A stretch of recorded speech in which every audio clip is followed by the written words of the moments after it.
તો મને મુશ્કેલી પડતી હશે તો સામાન્ય માણસ શું થઈ શકે? આવો વિચાર મને આવે છે. તો મા મને કહી છે પછી બાળક પ્રતિજ્ઞા લીધે મેં કીધું છે પ્રતિજ્ઞા આપણે હું કરીએ તમારે કરવાનું. મેં કીધું મને તો આનો ખ્યાલ જ નથી. મેડિસિનને પક્કું જાણતું નથી. મારે મેડિકલ ટર્મ જોયું તો ડિક્શનરી લાઈન પડે એટલું મારું અજ્ઞાન છે. એટલે હું તો કરી શકું જ નહીં કે ના હું જોઉં છું, મને દેખાય છે કે તમે કરશો.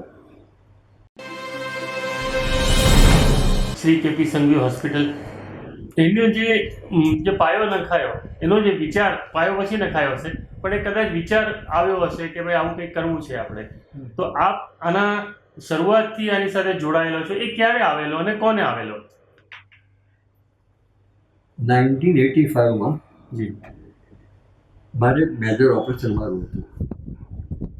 ત્યારે શહેરની એક જ હોસ્પિટલ સુરત જનરલ હોસ્પિટલ, જી એના રૂમ નંબર 317માં હું.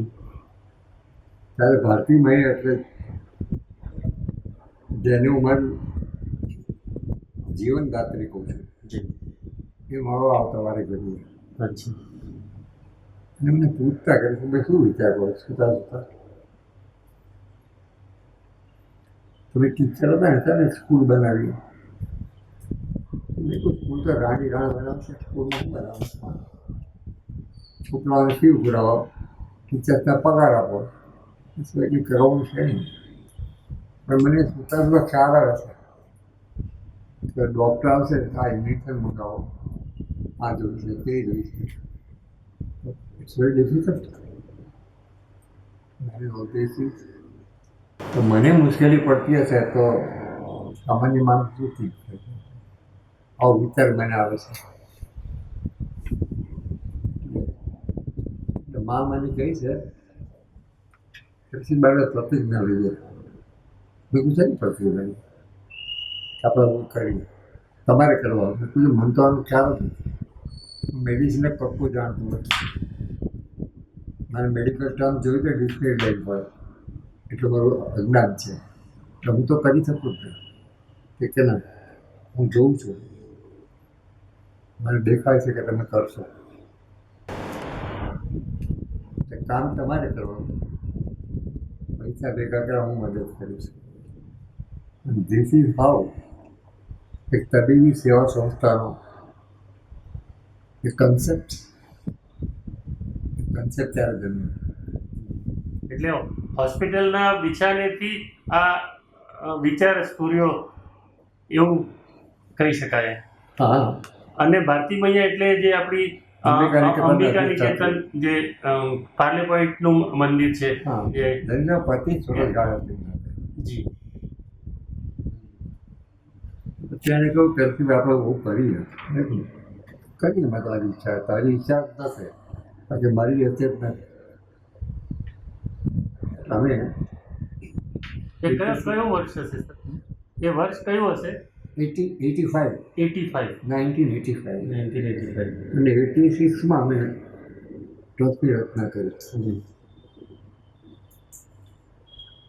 ત્યારે બી મારા ટ્રસ્ટમાં કદાચ મને અભિમાન જાગે કે I was only person to manage the trust. અને મારે તો તમે જ કરવાનું છે, મારે કોઈને પણ વિશ્વાસ નથી, તમે જ કરશો. ટ્રસ્ટ એટલે અંબિકા નિકેતન ટ્રસ્ટ? અંબિકા નિકેતન ટ્રસ્ટ એ જુદી જ વસ્તુ છે. જી. અંબિકા નિકેતન ટ્રસ્ટ એ મંદિર સંભાળે છે, જી, ગૌશાળા સંભાળે છે, એ બધી એની એક્ટિવિટી. અચ્છા, તો આ હોસ્પિટલ માટે જેથી Ambika medical trust. Medical trust, અચ્છા, એની સ્થાપના થઈ. હા. ત્યારે મેં જ વિચાર આપ્યો કે ના આપણે તમારે મેઇન ટ્રસ્ટ છે ને એને ડિસ્ટર્બ નહીં કરીએ આપણે. જી. કે રહેવા દે જી. જી. નવી વ્યક્તિઓને નવા ટ્રસ્ટમાં લઈશું આપણે તો તમને નવી વ્યક્તિઓ પર સમાજ નથી. એટલે મારે સત્યની બનવું કે તું આમ સ્થાને જવો મારે સત્યની બનતું. જેના કઈ આનંદ છે. પછી મેં ટ્રસ્ટ બાંધ્યું અને પહેલાં 1987માં મોરારી બાપુની પહેલી કથા અમે સુરતમાં કરી અને અમે 37 lakhs રૂપીસ કલેક્ટ કર્યા. યર 87. 87માં 37 lakhs. યા. જી. 88માં પછી અમે વિદેશ ગયા. વિદેશ? US, UK, Canada. જી અને ત્યાંથી લોકો 35 લાખ સિટીઝન ભેગા કર્યા.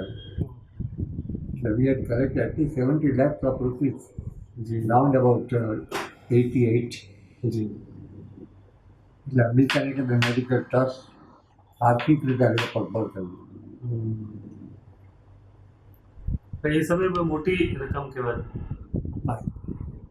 અને પછી મેં રાણી તળાવની અંદર એક જગ્યા ખરીદી લીધી. લગભગ ત્યારે બી 12 લાખ રૂપિયા લીધું. અને ત્યાં મેં દક્ષિણ ગુજરાતનું સારામાં તો ડાયગ્નોસ્ટિક સેન્ટર ઊભું કર્યું. જી That is all investigation under one roof. X-ray, sonography, laboratory, consulting, under one roof. Patient અંદર આવે પછી તે બહાર નહીં જવાનું. તો મારો કન્સેપ્ટ હતો. અને જ્યારે અમેરિકા ગયો, માં તો બહુ ઓછું બોલતા હતા. એનું હિઝ માસ્ટર્સ વોઇસ હું જ હતો. અચ્છા. એ મારે જ બોલવું પડતું. અમેરિકામાં એ જે રાત્રે અમે એક જણે ઘરે ગયા, ત્યાં રાત્રે જવું પડે, કારણ દિવસ ભરે કામમાં હોય. એમાં 2-3 ડૉક્ટર હશે, મને કંઈ ખ્યાલ નહીં કે આમાં 2-3 ડૉક્ટર બી હશે. પછી મને પૂછ્યું કે બહુ સરસ પ્રોજેક્ટ બનાવ્યો છે ભાઈ. અને પૂછતા મેડિકલ ગ્રેજ્યુએશન ક્યારે કર્યું? I am sorry, medical graduate છું જ નહીં. I am not graduate. What you say? This is a project made by expert હતી. ત્યારે મને ખરેખર મારા મનમાં જતો આનંદ થયો કે આપણે કરી શકીએ છીએ. અને અહીં મને એક સૂત્ર યાદ આવે છે કે નીતિ હોય, નિયતિ હોય, કોઈ કામ અઘરું નથી. એવો મને અનુભવ ત્યાં થયો. અને પરદેશમાં આટલા બધા લોકોને મળવાનું, એમની સાથે નેગોશિએટ કરવાનું, આ બધું તકલીફ પડે છે. પણ મેં કર્યું છે એવું નથી કરતો, પણ અમે માઇક કરાવ્યું મારી પાસે કરાવ્યું. એટલે પછી મેં એક બીજી બી આ વાત છે. જી ત્યારે મહાવીર હોસ્પિટલ સગરા પર ચાલતું હતું. હજુ બી છે. આ જગ્યા જ્યાં અત્યારે કાર્ડિયક હોસ્પિટલ છે, જી એ જગ્યા લોકોની હતી. અને એ લોકો સગરા પર સીટ કરીને અહીંયા બાંધવા હતા મકાન. ત્યારે કાર્ડિયકનો આઈડિયા અમને એમને એમ નહોતો. એટલે મિસ્ટર જે.આર. સાહેબે મિટિંગ કરી. કદાચ તમે જે.આર. સાહેબ નામ તમે નહીં સાંભળ્યું. જે.આર. સાહેબ the pioneer of cardiac hospital. Very king. Bombay જાણીતો ચાર્ટર્ડ એકાઉન્ટન્ટ હતા. મેં એને કહ્યું કે સર, નવું મકાન તમે બનાવશો તો ઓપ્ટો છે તમારી પાસે 60-40 જેવો રેશિયો હોય, 40% છોડવાના છે. તો ત્યાં મેં કાચું મકાન બનાવ્યું, ડિસ્પેન્સરી. અત્યારે મેં ફ્રી ડિસ્પેન્સરી શરૂ કર્યું. ઠીક છે, જો તમારી હોસ્પિટલ આવવાની છે તો this is a forerunner. કંઈ કંઈક આવે છે, મેડિકલ આવે છે, ગુડ આઈડિયા. એટલે ત્યાં મેં ખાતમુહૂર્ત કર્યું. પછી એક વિચાર બીજો વિચાર હું કરીશ તો ચાર્ટર્ડ અમારી ચેરિટી કમિશનર પૂછશે કે જગ્યા પાર્કિંગ તમે પૈસા શું કામ નાખે, મને પૂછી નાખે. એટલે પછી મેં સર્ચ કરીને પોતાની જગ્યા લીધાની ત્યાં મેં કર્યું. ત્યાં લગભગ મેં 11 વર્ષ ડાયગ્નોસ્ટિક થયો. એ દરમિયાન 2091માં મારા દાજી ગયા. He was 85% બર્ન અને મેં જસલોકમાં રહી ગયા.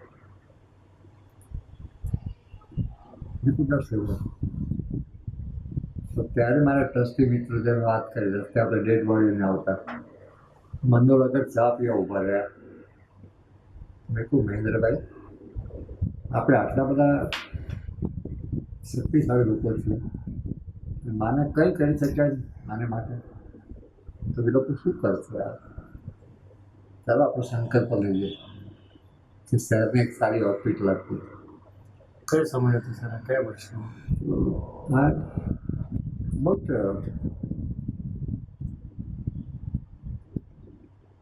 92, 91, 92. ફાઇનાન્સ શું કર્યું? ફાઇનાન્સ તો તે પ્લેસ એટલે અમારો અત્યારે જે ટ્રસ્ટ ગુરુનો છે કેપી સંઘવી, એના હતા બાબુભાઈ સંઘવી કરીને હતા. એ પહેલેથી ક્યારેક રસીભાઈ અહીંયા રાણીતરામાં કાં તમે તો બેસી ગયા, બહાર નીકળો ને, હું આ પૈસા આપું તો કેટલા આવશે? 50 લાખ. 50 લાખમાં શું વર્ષ ચાલે? 50 લાખ આપશો, મકાન બનાવ 50 લાખ જશે, પછી whatever maintenance all this things.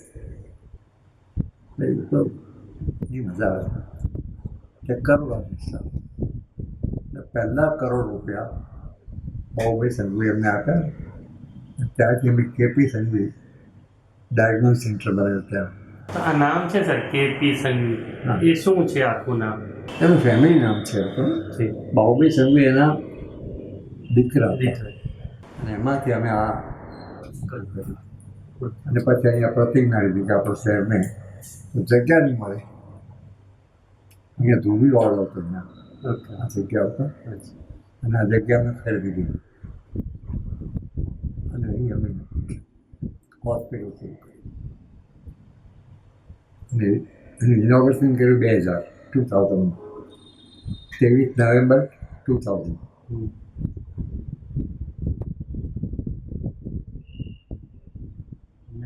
25 વર્ષ હવે થવા આવ્યા. હા, 25 વર્ષ થવા આવ્યા છે. હા, હવે 25 વર્ષ રજત જયંતિ ઉજવવાના છે. રજત જયંતિ ઉજવવા અમે જ્યુબિલી યર કરીએ છીએ. જી. આપણે નવેમ્બરમાં જી. અમે જ્યુબિલી યર કરીએ છીએ. કેવું રહ્યું સર આમ 25 વર્ષનું એક આમ એમ કહેવાય કે તમારો અનુભવ? મારા જીવનનું એક સૂત્ર છે સાહેબ, જી કે તમે ગમતું કામ કરો ને જી તો આનંદ અને પરમ સુખ છે એ કાંઈ મળતું નથી. નહીં ગમતું કામ કરશો ને ભેટ ઉતારશો તો તમને વ્યથા છે એ કાંઈ મળતું નથી. એ તો તમે હમણાં આટલી ઉંમરે આટલે એક્ટિવ છો એ દેખાય જ છે કે તમે તમારું ગમતું કામ જ કરો છો. નહીં, I live the life like that. જી અને બધી કૃપા માની જી કે I was a very ordinary person. સમાજમાં આપણો હોવું છે કોણ? એક સામાન્ય ટીચર. એટલે અત્યારે હું જે બી કંઈ છું, જે બી કંઈક કરી શકું છું. તો આપણે રિટાયરમેન્ટ પછી રિટાયર થયો જ નથી થયા. અને એક દિવસ મને કહું, હા હું 62થી સ્કૂલમાં જોડાયો. માના કોન્ટેક્ટમાં હું 71માં આવ્યો. જી અને ત્યારથી એણે મારી આંગળી પકડી લીધી. મેં એનો પાલો પકડી લીધો, એણે મારી આંગળી પકડી લીધી. એટલે બંને એકબીજાને ભેગું બની ગયા. એક દિવસ મને પરિસ્થિતિ બધા રાજીનામું આપી ગયું સ્કૂલમાં, આપણે કામ નથી કરવાનું. મેં એક શિક્ષક કરતાં વધારે કંઈક છો એવું મને દેખાય છે. હું મારી જાતને એનો ફાઉન્ડર નહીં કહી શકું. જી I am the founder secretary the trust. એનું કોન્સ્ટિટ્યુશન મેં બનાવ્યું. અને સર એ આટલા જે 25 વર્ષનો અનુભવ જે થયો આપને, એમાં કોઈ સ્ટ્રગલ કઈ હતી સર? 25 વર્ષમાં સ્ટ્રગલ કઈ હતી? જે સંઘર્ષ આવ્યા આ હોસ્પિટલને ચલાવવામાં, ઊભી કરવામાં? ફાઇનાન્શિયલ સંઘર્ષ છે તો આવતું નથી. જી શરૂમાં આપણે ફાઇનાન્શિયલ સ્ટ્રગલ પડી, જી પગાર કરવાની તકલીફ પડે. અને અમારો આ સંસ્થાનો એક નિયમ છે કે અમે કમિશન અનફેર મીન્સથી અમે પ્રેક્ટિસ નથી કરતા. નો અનફેર મીન્સ અમે કે ડૉક્ટરને કમિશન નથી આપતા, નો કમિશન. ફેર મીન્સથી દર્દીના ખિસ્સામાંથી પૈસા ખેંચી લેવાની અમારે કોઈ દિવસ પર અમારે પ્રયત્ન કર્યો નથી. અને ત્યારે બી નિયમ કરેલો કે શહેરમાં જે બીજી હોસ્પિટલો છે, ટ્રસ્ટ હોસ્પિટલો, એના કરતાં 20થી 25% ઓછા રાખીને એફોર્ડેબલ રહીશ દર્દીની સેવા નહીં કરીએ તો અર્થ શું છે? ખાનગી હોસ્પિટલ ચાલે છે ને કોર્પોરેટ ફેક્ટરી ચાલે છે. તો પણ ઘણી ટ્રસ્ટની હોસ્પિટલો બી કોર્પોરેટ જેવી ચાલે છે, એટલે ટ્રસ્ટની હોવી અને એને ટ્રસ્ટની જેમ ચલાવી એ આ ટાઈમમાં I differ with you. G This is a trust hospital of a corporate level. જી સાચી વાત છે. This is a professional approach. G Corporate level ની વાત છે. This is not a corporate hospital. We don't want to be corporate. G And we are never a corporate person. G We are all service oriented, patient oriented people. અમારો હેતુ એક જ છે કે we should be for patient only. આજે પણ અમે પેશન્ટોની પહેલાં જોઈએ, ડૉક્ટરની પહેલાં જોતા તો શું થાય છે અત્યારે બી ડૉક્ટર સમાજ તો ઓછા આવશે કારણ કે એની વિઝિટ અહીંયા 400 રૂપિયા મળતી હોય એટલે બીજી જગ્યાએ જાય તો 500 રૂપિયા મળતી હોય. સ્વાભાવિક જ છે ત્યાં ડૉક્ટર કમિશન મળતું હોય, અમે કમિશન આપતા નથી. એટલે આવી શરૂઆતની તકલીફ મને પડતી હતી. અત્યારે ભગવાન દયાથી લગભગ પાર છીએ. તો એ શું એટલે તમે કેવી રીતે કન્વિન્સ કરો એક ડૉક્ટર, એક સારા ડૉક્ટર, તમારે ત્યાં સારામાં સારા ડૉક્ટર અહીંયા આવે છે સુરતમાં, બરાબર, તો એ લોકો કેવી રીતે કન્વિન્સ થાય છે તમારાથી કે ભાઈ ચલો ઓછા પૈસા બી અમે આવીએ છીએ? અમે એવું કહીએ કે અમે સેવા કરવા બેઠા છીએ, જી તમે એવા પેશન્ટ લાવો ને કે જેને જરૂર સેવાની જરૂર છે. જે કમાતા ધમાતા શ્રીમંત પેશન્ટો છે રહ્યા બીજી હોસ્પિટલમાં તમે ચૂસી લો, અમને ઓનર તો અહીં દાખલ દર્દી એવું નહીં થવું જોઈએ. હું ચૂસાઈ ગયો છું અને વેર કન્વિન્સ. અત્યારે પર તો મારે તો લગભગ more than 37 ડૉક્ટર્સ છે. અને સર એક રફ કોઈ અંદાજ મળી શકે કે કેટલા પેશન્ટ્સ 25 વર્ષમાં થયા હશે અંદાજે? હાઉ કેન આઈ સે લાઈક ધેટ? છતાં એક રફ એસ્ટિમેટ. મહિનામાં લગભગ અમે લોકો ઇન્ડોર પેશન્ટ 35,000 હોય છે લગભગ રાઉન્ડ એવર 30-35 પેશન્ટ અમારા હોય ઇન્ડોર. અને ઓપીડી બીજી એટલે વર્ષમાં લગભગ 12-36 800-900 1000 પેશન્ટ અમારા લગભગ હોય. એટલે 25 વર્ષ પૂરા થાય એમ કહી શકીએ 25,000 પેશન્ટ અમે લોકોએ જે એને ટ્રીટ કર્યા રાખીને. અને આ એક સંસ્થાની એક ખાસિયત છે સાહેબ કે જ્યાં માં બેઠી છે એમાં બહાર ગયું 12 મંદિર સુધી અહીં અત્યાર સુધી એક પણ ઇવેન્ટ એવો નથી બન્યું કે જેનાથી એમને લાંછન લાગશે. એ બહુ મોટી અચીવમેન્ટ છે. Not never. અહીંયા એક બી એવો ઇવેન્ટ નથી બન્યો ક્યારે બી. એટલે મારી આ એક વિશિષ્ટતા છે. અને બંસમાં પણ 70% ઉપર બંસ હોય તો પણ એથી બંસના હોસ્પિટલ સારા થઈને ગયા છે. બંસના પેશન્ટ કોરોનામાં તમે બહુ સારું કામ કર્યું એવું. હા પણ ત્યારે બી આ પોલિસી એક જ હતી જી પેશન્ટને ચૂસવાના નહીં. ત્યારે નહીં જેટલું સારું કામ થાય એટલું જ કરવાનું આપણે. એટલે અહીંયા જે રેશિયો હતો એ રિકવરીનો રેશિયો બહુ વધારે હતો અહીંયા. હા જી રિકવરી રેશિયો વધારે હતો. We are not money oriented. જે સામાન્ય બનતું હતું કે ઇન્જેક્શનના પૈસા આટલા લેવામાં આવે છે, આ ટ્રીટમેન્ટ આપો ને આમ કરે. even એડમિશન વખત બી પૈસાની મારામારી થતી હતી. અહીંયા અમારે તો 2 છોકરાઓ જ છે, એક જિજ્ઞેશ અને જય. અમે તો આવતા હોય કોરોનામાં. આ 2 છોકરાઓએ કોરોના 2 વર્ષ દરમિયાન હોસ્પિટલ બંધ કરી છે. હવે શું તમે ઈચ્છો છો? તમારું વિઝન શું છે આના માટે, હોસ્પિટલ માટે? એકચ્યુઅલી હું કહું છું કે હોસ્પિટલમાં બહુ એક્સપાન્શન કરવાની જરૂર નથી. જે છે એને સારી થવી. અને શહેરની ભરત કેન્સર હોસ્પિટલ એનો જન્મ અહીંયા થયો છે. તમે જે ટેબલ પર બેઠા છે ને એ ટેબલ પર બેસીને એનું બીજા રૂપમાં ત્યાં થયું હતું. એટલે કેપી સંઘવી હોસ્પિટલે શહેરને કેન્સર હોસ્પિટલની ભેટ આપી છે. આપી છે.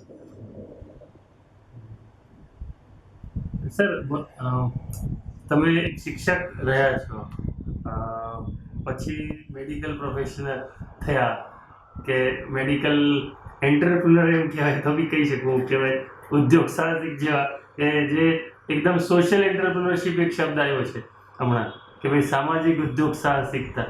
તો સર આટલા વર્ષો આમાં ફિલ્ડમાં કામ કર્યા પછી તમે શું સજેસ્ટ કરો કે જે હમણાં સિચ્યુએશન છે મેડિકલ ફિલ્ડની, તો એને ચેન્જ કરવા માટે તમે સક્સેસફુલી કરી છે, તમે સેવા કરી છે, રિયલમાં સેવા કરી છે? જી. કે આવી જે સેવા સંસ્થાઓ છે ને, જી. એને આવી સંસ્થા કરવી જોઈએ છે. જી. તો તમે સમાજનો તદ્દન મોદીજીએ વાત કરી છે ખબર છે? જી. કે આપણે 80 કરોડ લોકોને ફ્રી રેશન આપીએ છીએ. જી. એટલે 140 કરોડમાંથી 80 કરોડને ફ્રી રેશન આપવું પડે એવી પરિસ્થિતિ છે દેશની. જી. આપણે 1% જોઈએ તો સમાજમાં કેટલા ટકા એવા હશે બિચારા કે જેને દવા દારૂ નહીં મળતા, નહીં મળે, ખાવાનું નહીં મળે, ખાવા નહીં મળતા. ઠીક છે, ગવર્મેન્ટ અત્યારે મા યોજના શરૂ કરી છે, પણ એમાં પણ લોકો અનફેર મીન્સથી કામ કરે, ખરે પૈસા કમાવાનો ઉદ્દેશ રાખે નહીં, એના કરતાં બેટર કે યુ શુડ ઓલવેઝ સર્વ. Service to the mankind is service two God. પણ એ તો તમે સમાજને કહો છો, સરકારને શું સજેશન આપો તમારા અનુભવથી? ડૉક્ટર્સને ના, સરકારને. સરકારે ઘણું કર્યું છે યાર. જી. સરકારથી વિશેષ શું કરી શકશે? ઓકે. નહીં, છતાં એવી કોઈ પોલિસીઝ બનાવે કે એવી કોઈ? મારી દ્રષ્ટિએ તો આ સરકારે ઘણું કર્યું છે. જી. આટલું બધું સરકાર કરે છે બરોબર, બલકે આપણા સમાજમાં દૂષણ છે. હજુ બી આપણા માવો ખાવા છોડતા નથી, હજુ બી દારૂ પીવાનું છોડતા નથી, બરાબર. આપણે એવી જ હેબિટ તો કન્ટિન્યુ કરી છે. અમને જરા હેબિટ નથી. I never smoke in my life. Sir, તમારો પર્સનલ સવાલ પૂછ્યું તો તમારી હેલ્થનું રાજ શું છે? એકચ્યુઅલી ઘણા બધા પૂછે છે, પણ ખરે મારું કોઈ રહસ્ય નથી. હું તો આમ બી બહુ ઇરેગ્યુલર જમવામાં છું. મારો ટેસ્ટ બી બહુ સ્પાઇસી ફૂડ મને બહુ જ ગમતું હતું. અચ્છા. તમને કેટલા 93 ચાલે છે હમણાં? હા, 92 કમ્પ્લીટ કરી નવેમ્બરમાં. કમ્પ્લીટ. જી, કરશો. અચ્છા. તો શું સર, એટલે શું સજેશન અમારા જેવા લોકોને આપો, અમારા યંગ લોકોને કે જે લોકો હજુ તો ટીન એજ છે, કે એ લોકોને શું કહો કે હેલ્થી રહેવા માટેનું કંઈ રેસીપી? તમને ગમતી પ્રવૃત્તિ કરો ને સાહેબ. જી. તમને જેમાંથી આનંદ પ્રાપ્ત થતો હોય, પરમ આનંદ મળતો હોય, જી. ઘરે જઈને એમ થાય કે ના આજે મેં સારું કામ કર્યું. જી. બરાબર. ભાખરી ખાતા ખાતા કોળીઓ લઈ હતા, એમ થાય કે ના આજે કોળીઓ લઉં છું. જી. બહુ સત્સંગી કોળીઓ છે. સારું વાંચન કરો. મારા છોકરાઓ છે, હું આવું એટલે બેસેવાની મળે તો generally I would like to more them. એક તો મારી પોતાની પર્સનલ હોબી છે, હું ટ્રાન્સલેટ બહુ કરું છું. અચ્છા. ઓકે. આઈ એમ સાઈન ડિવોટી. હું સત્યસાઈ બાબાની ડિવોટી છું. જી. અને બાબાની અત્યાર સુધીમાં લગભગ 22 બુક મેં ટ્રાન્સલેટ કરી છે. અચ્છા. કારણ કે તમારા કાન સાબુત છે આ એજમાં? ના, એવું નથી. અહીંયા આટલાથી આરામથી સમજી શકો છો? એવું નથી. મારા કાન 40% કામ કરશે, છતાં અહીંયા ક્લિયર છે કોઈ? હા, બરાબર. અત્યારે ક્લિયર છે કારણ મેં પહેર્યા છે એટલે ઇનવિઝિબલ મશીન્સ છે. ઓકે. એટલે મારો ટેસ્ટ આવો છે. મને કોઈ બી ખરાબ વસ્તુ ગમતી નથી. ઓકે. ભલે સાદી હશે, બ્રાન્ડેડ નહીં હોય, ઓકે. પણ I never prefer low standard. જી. જી. અને સર, હજુ શું કરવા માંગો છો આપ? મારી ફોર્થ ફ્લોર છે, હજુ સુપર સ્પેશિયાલિટી કોઈ લાવવાની ઈચ્છા છે, પણ માઇન્ડમાંથી કઈ સુપર સ્પેશિયાલિટી લાવી છે. સુપર સ્પેશિયાલિટી એક જ છે કે અત્યારે ડૉક્ટર જગત છે ને, તબીબી જગત એ કોઓપરેટ નહીં કરે આપણને. મને શું મળશે, મારું શું? જ્યાં સુધી આપણામાં આ જે જીવે છે, અને પછી હું બી વિચારું કે હવે આપણે કેટલું વર્ષ કાઢવાના છે, તો આપણું પ્લાનિંગ શું કામ હતું? હવે પછીની પેઢી જે પ્લાનિંગ કરે એ સાચું. તો પેલું બી આપણે ફિઝિયોથેરાપી વાળું ને એ વૃદ્ધાશ્રમ વાળું એ બી મેડિકલ એજ્યુકેશનમાં જ છે. આપણે પેલા ટ્રસ્ટનું છે અંબિકાની ટ્રસ્ટ એનું છે. એ ટ્રસ્ટ અને ભરત કેન્સર હોસ્પિટલ આ ટ્રસ્ટની છે. ના, અમે લોકો બધે જુદા ટ્રસ્ટ તો એ ત્રણેય જુદા છે. એ ભારતીય મેમોરિયલ ફાઉન્ડેશન અચ્છા, અમે કોમન ટ્રસ્ટી છીએ. Common trust. અહીંયા 7 ટ્રસ્ટી, અહીંયાથી 8 ટ્રસ્ટી એ ત્યાં છે.